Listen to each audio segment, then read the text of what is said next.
ઊંચું ભાડું આપવાના બહાને કાર ભાડે રાખી અને ત્યારબાદ ભાડું અને કાર પરત ન કરી છેતરપિંડી કરનાર ઇસમને કપુરાઈ પોલીસે ઝડપી પાડ્યો છે। કપુરાઈ પોલીસ સ્ટેશનના પોલીસ ઇન્સ્પેક્ટર શ્રી ડી.સી. રાઓલ નાઓએ ઉપરોક્ત ગુના અનુસંધાને ફરિયાદીની કાર તેમજ છેતરપિંડી કરનાર આરોપીઓને સત્વરે પકડી પાડવા જરૂરી સૂચના આપેલ। જે આધારે પોલીસ સબ ઇન્સ્પેક્ટર એલ.એન.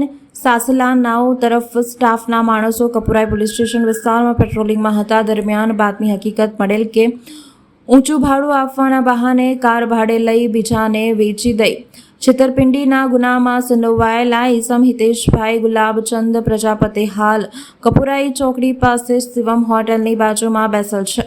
જે આધારે બાતમીવાળી જગ્યાએ જઈ તપાસ કરતા તે હાજર મળી આવે, જેને પૂછપરછ કરતા કપુરાઈ પોલીસ સ્ટેશન BNS કલમ 318(4)319(2) મુજબના ગુનામાં સંડોવાયેલા હોવાની મુલાકાત કરેલ તેમજ તેની સઘન પૂછપરછ કરતા પોલીસ કપુરાઈ પોલીસ સ્ટેશન હદ વિસ્તારમાંથી હસમુખભાઈ ગેલાભાઈ પાડલિયા નાઓની હોડાઈ એક્ટ કાર 3 માર્ચ 2022ના રોજ ભાડેથી લીધેલ હોય, જે હજુ સુધી પરત ન આવેલ હોવાની કબૂલાત કરી તથા હરની પોસ્ટે હદમાંથી અરજદાર શ્રી અલ્પેશકુમાર બહાદુરસિંહ રાઠોડ નાઓની પાસેથી I-20 કાર લઈ ઇન્ડિગો કાર આપી સદર I-20 કાર સ્કેપ કરાવીને કબૂલાત કરતા હોય, જેથી આ બાબતે આરોપી વિરુદ્ધ કાયદેસરની કાર્યવાહી હાથ ધરવામાં આવેલ છે।